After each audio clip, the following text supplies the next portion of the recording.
अस्सलाम वालेकुम प्यारे बच्चों, हम पढ़ रहे हैं क्लास 10th का mathematics chapter number 1 real numbers. उसकी एक एक्सरसाइज यानी कि एक्सरसाइज 1.1 कंप्लीट हो चुकी है। आज से हम एक्सरसाइज 1.2 शुरू करेंगे। इससे पहले हमने 2 थ्योरम्स भी प्रीवियस लेक्चर्स में किए हैं। उन थ्योरम्स को देखे बगैर, उनको समझे बगैर आगे के क्वेश्चन समझ आने वाले नहीं हैं। तो हमारा जो इस एक्सरसाइज का पहला क्वेश्चन है वो है prove that under root 5 is irrational. हमें प्रूव करना है कि अंडर रूट 5 जो है ये एक इरेशनल नंबर है। बिल्कुल, अंडर रूट 5 जो है ये इरेशनल नंबर ही है, लेकिन यहां हमें प्रूव करना है कि ये इरेशनल नंबर है। इसके लिए जो मेथड यूज होती है उसे हम कहते हैं कॉन्ट्राडिक्शन मेथड। Contradiction method. और बेटा कॉन्ट्राडिक्शन मेथड से ही हम प्रूव करेंगे कि अंडर रूट 5 जो है ये एक इरेशनल नंबर है। अब कॉन्ट्राडिक्शन मेथड क्या है? हम मानेंगे कि 5 जो है ये इरेशनल नंबर नहीं है, रैशनल है। और इसकी रैशनैलिटी प्रूव करते करते हम एंड पे जो कंक्लूजन पे पहुंचेंगे तो हमें प्रूव होगा कि ये तो रैशनल नहीं है, और अगर ये रैशनल नहीं है तो ये इरेशनल हो गया। तो शुरुआत ऐसे होगी कि हम मान के चलेंगे कि अंडर रूट 5 जो है ये इरेशनल नहीं है बल्कि एक रैशनल नंबर है। थोड़ा बहुत लिखना पड़ेगा।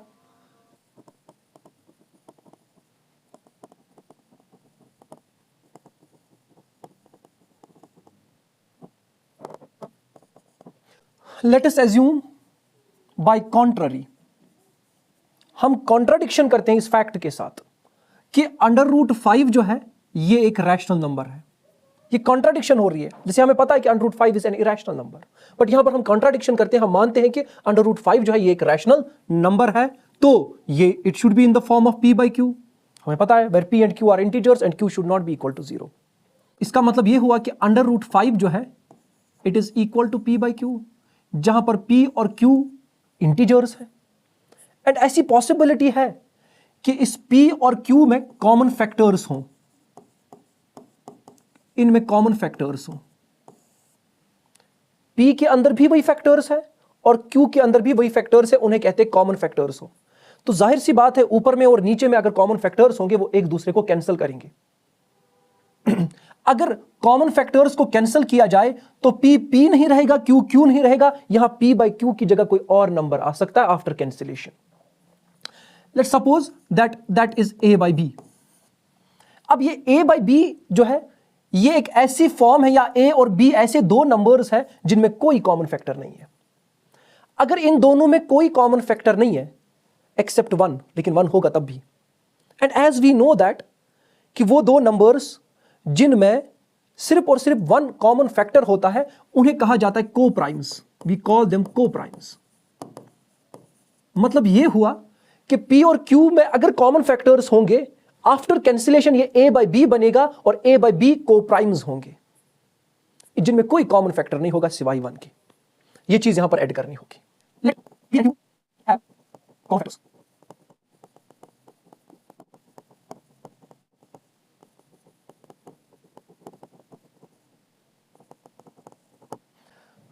Late p and q have common factors. हमने माना यहां पर कि p और q के कॉमन फैक्टर्स होंगे। सो बाय कैंसिलेशन हमने उनकी कैंसिलेशन की, यानी कि कॉमन फैक्टर्स ऊपर में और नीचे में हटा दिए, कैंसिल किए। We will get a by b। हमें नया नंबर मिला a by b, where a and b are co primes. अब a और b जो है ये को प्राइम्स कहलाएंगे, और इन को प्राइम्स में सिर्फ और सिर्फ एक कॉमन फैक्टर होता है, दैट इज ओनली 1। वो सिर्फ 1 है। अब सबसे इंपॉर्टेंट चीज तो यही है कि हमें क्या लेकर अब आगे बढ़ना है कि a और b जो है ये को प्राइम्स है। सबसे इंपॉर्टेंट चीज तो यही है कि अब हमने माना जो अंडर रूट 5 है, अंडर रूट 5 अगर हमने रैशनल नंबर माना तो वो rational number a by b है जो कि को प्राइम हमने माना, जिसको हमने दिखाया कि ये को प्राइम्स है। जब आप सॉल्यूशन ढूंढने निकलोगे, जब हम कैलकुलेशन करेंगे तो हमें पता चलेगा कि ये जो a और b जिसको हमने को प्राइम माना, दरअसल इनमें अभी भी कॉमन फैक्टर्स है, ये को प्राइम्स नहीं है। तो ये वाला वर्जन, ये वाला स्टेटमेंट कि a एंड b जो है ये को प्राइम्स है, आगे चलकर ये पता चलेगा कि ये स्टेटमेंट ही गलत है।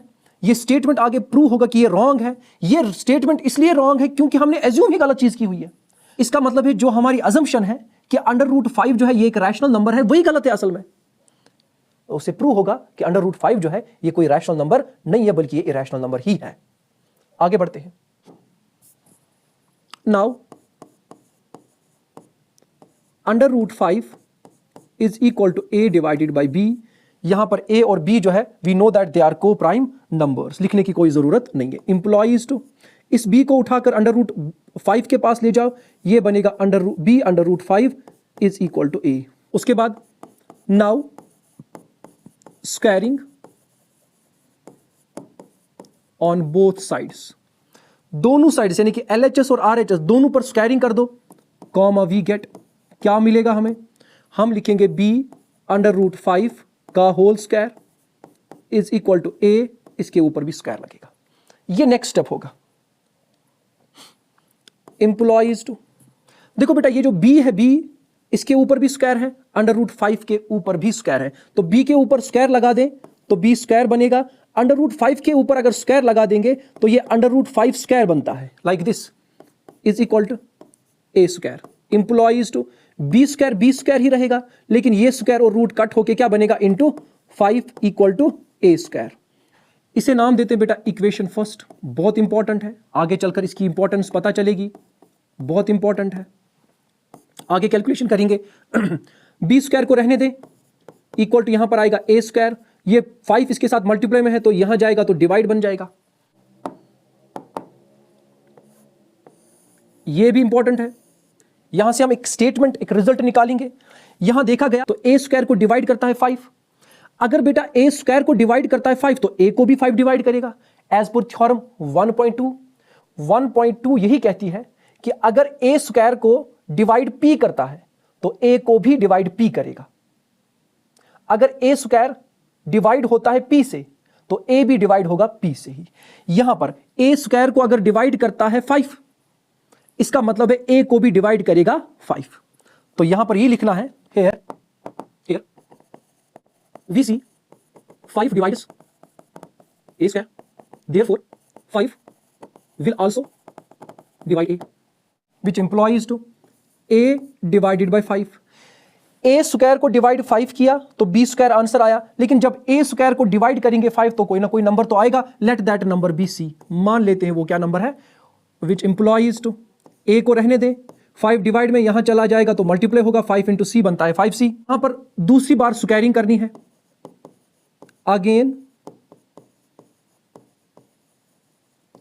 Squaring on both sides, comma we get, square लगा दो दोनों साइड से, ये बनेगा बेटा a square is equal to 5c का whole square, implies to a square is equal to 5 square का मतलब बेटा 25, c स्क्वायर का मतलब c स्क्वायर। इसे नाम देंगे इक्वेशन सेकंड बेटा।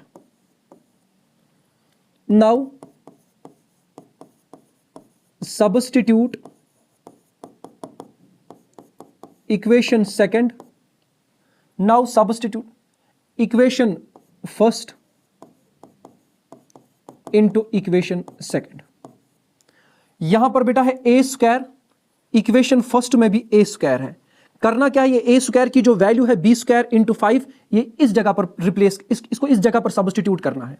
तो आएगा a स्क्वायर की जगह हम लिखेंगे b square into 5 is equal to 25c square, implies to ये b स्क्वायर इंटू बेटा 5, ये 25 इंटू c स्क्वायर है, 25 को यहां लाएं तो 25 डिवाइड में हो जाएगा तो यहां बच गया c square, implies to 5 1 are 5 5 5 are 25, तो यहां बच गया b square divided by 5 equal to c square. अब ये चीज भी हमारे लिए इंपॉर्टेंट है, कंक्लूजन तो यहीं से निकलेगा, जो मैंने येलो बॉक्सेस में रखे कंक्लूजन तो यहां से ड्रॉ हम करेंगे। अब देखो b स्क्वायर को डिवाइड कर रहा है 5, मतलब कि 5 इसका फैक्टर है, जिस तरह हमने यहां पर देखा 5 a स्क्वायर का भी फैक्टर है, b स्क्वायर का भी फैक्टर है। अगर 5 b स्क्वायर को डिवाइड करता है तो 5 b को भी डिवाइड करेगा, यही चीज हमें लिखनी है। Here we can see 5 divides b square, therefore 5 will also divide b। अब जरा इन दो बॉक्सेस से कंक्लूजन निकालने की कोशिश करेंगे। देखिए यहां पर a स्क्वायर को डिवाइड करता है, a स्क्वायर को डिवाइड करता है 5, इसका मतलब है 5 a को भी डिवाइड करेगा, और अगर 5 ने a को डिवाइड किया दैट मींस 5 जो है it is the factor of a, मान लिया 5 is the factor of a। इसी तरह से यहां पर 5 जो है वो बी स्क्वायर को डिवाइड करता है, बी स्क्वायर को 5 डिवाइड करता है। इसका मतलब यह है कि 5 जो है वो बी को भी डिवाइड करेगा। अगर 5 ने बी को डिवाइड किया तो 5 इसका भी फैक्टर है। लेकिन हमने क्या माना है, ए और बी क्या है, ए और बी तो को प्राइम्स हमने माना है। को प्राइम्स मतलब उनमें कोई कॉमन फैक्टर नहीं रहा, उनमें सिर्फ कॉमन फैक्टर 1 है। लेकिन यहां से तो प्रूव हो रहा है कि 5 जो है वो ए को भी डिवाइड करता है और 5 जो है वो बी को भी डिवाइड करता है। इसका मतलब ये हुआ कि ए बी को प्राइम्स नहीं है। ये तो कॉन्ट्राडिक्ट कर रहा है उस फैक्ट पर जो हमने माना था, जो इंपॉर्टेंट मैंने लिखा कि ए और बी को प्राइम्स है। लेकिन ये तो को प्राइम्स नहीं दिख रहे हैं। यहां पर 5 जो है ए को भी डिवाइड करता है, 5 जो है वो बी को भी डिवाइड करता है, यानी कि इस ए के अंदर अभी भी 5 का फैक्टर मौजूद है और इस बी के अंदर भी 5 का फैक्टर मौजूद है। और ये कॉन्ट्राडिक्शन इसीलिए अराइज हुई क्योंकि हमने रॉन्ग अजम्पशन कर ली थी। हमने एज्यूम किया था कि √5 जो है रैशनल नंबर है, इसीलिए इस तरह की कॉन्ट्राडिक्शन आ गई। तो लास्ट पे ये लिखना है, since a and b have 5 as common factor, but this contradicts the fact A and B are co-primes. This contradiction because our assumption was that √5 is a rational number. So we concluded that √5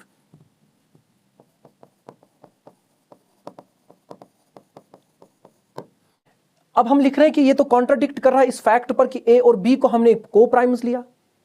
और ये contradiction आई ही इसलिए क्योंकि हमारी assumption पहले ही गलत है। हमने assume करा था कि √5 जो है ये एक रैशनल नंबर है और हकीकत ये, हमने कंक्लूजन में ये लिखा है कि हकीकत तो ये है कि √5 जो है ये रैशनल नहीं है बल्कि ये एक इरैशनल नंबर है। Prove that 3 + 2 √5 is irrational. अब हमें प्रूव करना है 3 + 2 √5 जो है ये एक इरैशनल नंबर है।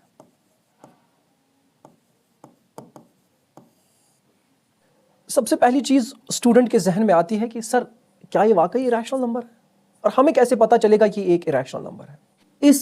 इस नंबर के अंदर जो 3 है ये एक रैशनल नंबर है, फिर हमने प्लस किया हुआ है, फिर उसके बाद 2 है अगेन जो एक रैशनल नंबर है, इसके साथ मल्टीप्लाई में √5 है जो कि एक इरैशनल नंबर है। अब कैसे पता चलेगा कि ये पूरा नंबर जो है इरैशनल है? इसके लिए कुछ चीजें याद रखनी है। नंबर वन, अगर आप किसी रैशनल नंबर को मल्टीप्लाई करते हो इरैशनल नंबर से तो आंसर हमेशा इरैशनल आएगा। नंबर टू, अगर आप किसी रैशनल नंबर को ऐड करते हो कोई इरैशनल नंबर तो आंसर हमेशा इरैशनल ही आएगा। अब यहां पर यही दो रूल्स, यही दो प्रिंसिपल्स यूज हुए हैं। नंबर 1, रैशनल नंबर को कोई इरैशनल नंबर के साथ अगर मल्टीप्लाई लगा दिया जाए तो आंसर हमेशा इरैशनल नंबर ही आता है। और ये रूल, ये उसूल जो है, ये प्रिंसिपल यहां यूज हुआ है कि हमने रैशनल नंबर को मल्टीप्लाई किया इरैशनल के साथ और यहां रैशनल जो है वो बेटा √5, यहां रैशनल नंबर जो है वो 2 है और यहां पर जो मल्टीप्लाई में इरैशनल नंबर है वो √5 है। तो इन दोनों को मल्टीप्लाई करने से जो आंसर आया बेटा वो आया इरैशनल नंबर, यानी कि 2 √5 एक इरैशनल नंबर है। उसके बाद दूसरा रूल या दूसरा प्रिंसिपल यूज हुआ है कि अब अगर हम इस इरैशनल नंबर को प्लस करते हैं या ऐड करते हैं एक रैशनल नंबर तो आंसर हमेशा इरैशनल आएगा। यानी कि हमने 3 जो कि एक रैशनल नंबर है उसको ऐड किया एक इरैशनल नंबर तो आंसर इरैशनल ही होगा। Therefore 3 + 2 √5 is N irrational number. Confirm होता है इसी से। अब इसे प्रूव कैसे किया जाए? प्रूव किया जाएगा बिल्कुल जैसे हमने √5 किया, √2 किया, थ्योरम और एक क्वेश्चन जैसे किया, बिल्कुल ये उसी तरह से करना है। तो लिखेंगे क्या, इसको पहले हटाते हैं।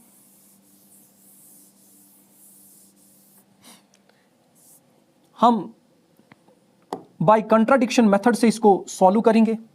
हम लिखेंगे let us assume to the contrary that 3 + 2 √5 is a rational number.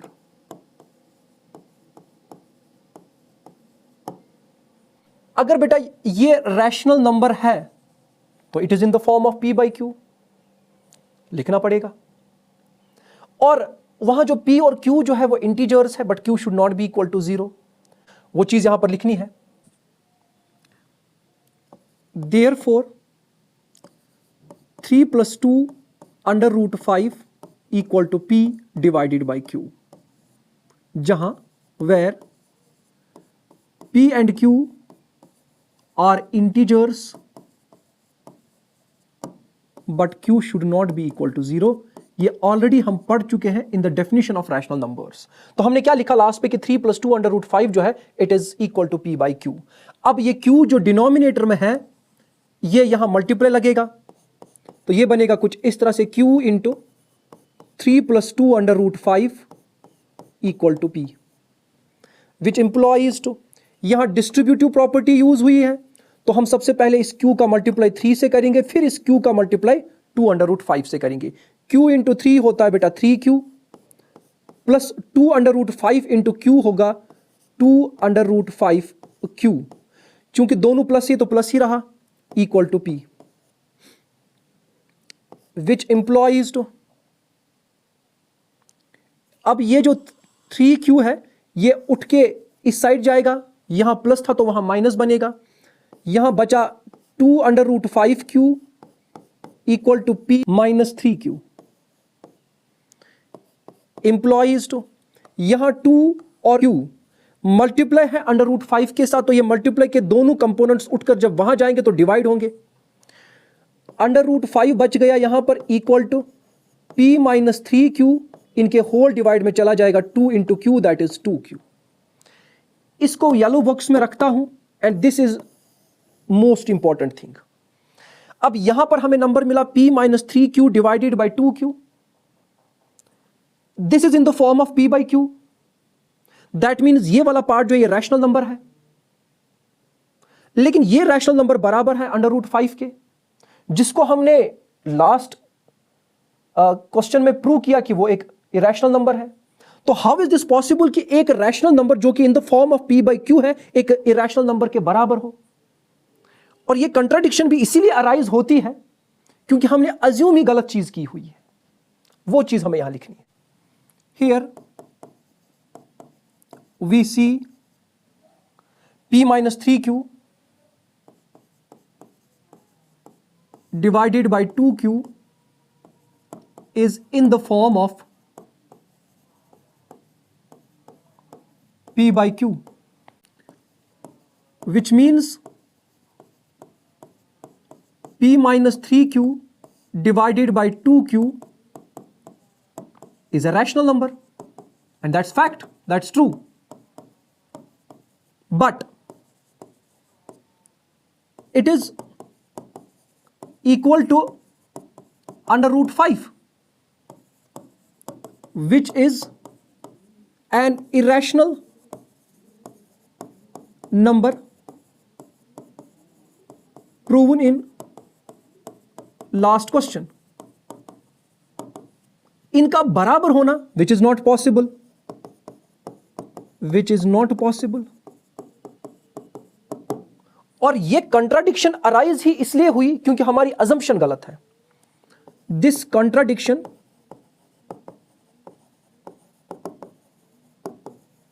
arises because of our wrong assumption.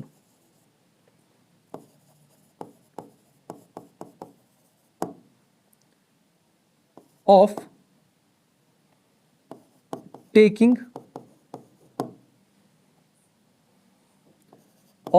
3 plus 2 √5 as a rational number, which actually is an irrational number. ऐसे प्रूव की जाएगी इन चीजों की इरेशनलिटी. अब आते हैं question number 3 part number first पर. Question number 3 का पार्ट फर्स्ट बिल्कुल ऐसे ही किया जाएगा। यहां पर दिया हुआ है prove that the following are irrationals. आपको साबित करना है कि ये भी इरेशनल्स है। हम मान लेंगे, इसको मैं थोड़ा शॉर्टकट से दिखाऊंगा, मानेंगे बाय कॉन्ट्राडिक्शन मेथड कि 1/√2 जो है बेटा ये एक रैशनल नंबर है। अगर ये रैशनल नंबर है then it is in the form of p/q। That means 1/√2 is equal to p/q where p and q are integers but q should not be equal to 0। आगे बढ़ाएंगे इसी को, यहां पर रेसिप्रोकल करेंगे, 1/√2 का भी रेसिप्रोकल लिखेंगे, इनका भी रेसिप्रोकल करेंगे, तो ये बनेगा √2 डिवाइड में 1 आएगा, लिखने की जरूरत नहीं है, इज इक्वल टू p/q जो है ये बनेगा q/p। ये स्टेटमेंट बहुत इंपॉर्टेंट है, इसको येलो बॉक्स में रखते हैं और इस पे बात करते हैं। q/p बेटा देखा जाए it is in the form of p/q। Yes, form है तो q/p, लेकिन फॉर्म कौन सी है? p/q वाली फॉर्म है। इसका मतलब है ये वाला हिस्सा जो है RHS ये एक रैशनल नंबर है because it is in the form of p/q। ठीक, बट व्हाट अबाउट √2? थ्योरम 1.3 तो यही थी। थ्योरम 1.3 में हमने प्रूव किया कि √2 जो है ये एक इरेशनल नंबर है। तो यहां कैसे पॉसिबिलिटी आई कि एक रैशनल नंबर जो है it is equal to an irrational number? और ये जो कॉन्ट्राडिक्शन अब यहां आ रही है इट्स बिकॉज ओनली कि हमने अजम्पशन ही गलत की हुई थी। और इसको आप बिल्कुल ऐसे लिखोगे जैसे आपने पिछला वाला क्वेश्चन का आंसर लिखा, बिल्कुल ऐसे लिखोगे सेम चीजों के साथ। आगे बढ़ते हैं, अब पार्ट सेकंड है। अब आपको बताना, अब आपको प्रूव करना है कि 7/5 जो है इरेशनल नंबर है। You have to prove that 7/5 is an irrational number. Contradiction method use होगा। हम मान लेंगे, हम एज्यूम करेंगे कि ये 7/5 जो है ये एक रैशनल नंबर है। अगर ये रैशनल नंबर है तो सॉल्यूशन में कुछ इस तरह लिखा जाएगा 7/5 is equal to p/q, then it's in the form of p/q, yes, which implies to ये 7/5 के साथ मल्टीप्लाई में है, वहां जाएगा तो डिवाइड में आएगा। √5 इक्वल टू p डिवाइड में 7 into q, that is 7q। अब जरा गौर करें, ये जो p divided by 7q, this is in the form of p/q, yes. और इसका मतलब यह है कि ये एक रैशनल नंबर है, that is why it is in the form of p/q। और ये बराबर है √5। क्वेश्चन नंबर 1 में तो यही प्रूव हुआ था कि √5 जो है इट्स एन इरेशनल नंबर। तो क्या ये पॉसिबल है कि एक इरेशनल नंबर बराबर होगा एक रैशनल नंबर के? पॉसिबल ही नहीं है, because irrational numbers can not be put in the form of p/q। लेकिन यहां पर एक इरेशनल नंबर p/q फॉर्म में आ रहा है। और ये कॉन्ट्राडिक्शन इसीलिए अराइज हुई क्योंकि हमारी अजम्पशन ही गलत थी। हमने गलत चीज एज्यूम की हुई थी कि 7/5 जो है ये एक रैशनल नंबर है। हकीकत तो ये है ये एक इरेशनल नंबर है। सेम तरीके से इसको सॉल्व किया जाएगा। नेक्स्ट, अब हमें प्रूव करना है कि 6 + √2 जो है ये भी एक इरेशनल नंबर है। वही कॉन्ट्राडिक्शन मेथड से हम सॉल्यूशन में लिखेंगे कि 6 + √2 जो है ये एक रैशनल नंबर है। तो rational number should be in the form of p/q where p and q are integers and q is not equal to 0। आगे बढ़ते हैं, √2 को रहने दे, इक्वल टू यहां पर p जो है डिवाइडेड बाय q, और ये जो +6 है ये उठ के दूसरी साइड जाएगा तो बनेगा -6 इंप्लॉइज टू √2 इक्वल टू, अब यहां पर क्रॉस मल्टीप्लीकेशन की जाएगी। करना क्या है, जैसे p × 1 और 6 × q, ये बनेगा p -6 × q होता है 6q, डिवाइड में आएगा q। अब यहां पर गौर करने की बात है, ये वाला जो नंबर है it is in the form of p/q, yes. ऊपर में न्यूमरेटर नीचे में डिनोमिनेटर। अगर ये इन द फॉर्म ऑफ p/q है दैट मींस ये एक रैशनल नंबर है। और अगर ये रैशनल नंबर है, लेकिन हम तो पहले ही पता कर चुके हैं थ्योरम 1.3 में कि √2 जो है रैशनल नंबर नहीं है। तो कैसी पॉसिबिलिटी है कि एक इरेशनल नंबर को हम बराबर करते एक रैशनल नंबर के और लिखते इन द फॉर्म ऑफ p/q? ये कॉन्ट्राडिक्शन अराइज इसीलिए हुई क्योंकि हमने गलत चीज अज्यूम की थी, हमने अजम्पशन ही गलत ली थी कि 6 + √2 जो है ये रैशनल नंबर है। हकीकत ये है ये रैशनल नंबर नहीं है, इसीलिए यहां पर कॉन्ट्राडिक्शन आई। यहां पर एक्सरसाइज खत्म होती है और चैप्टर भी इसी के साथ ही खत्म होता है। देखने के लिए बहुत बहुत शुक्रिया। अस्सलाम वालेकुम व रहमतुल्लाह।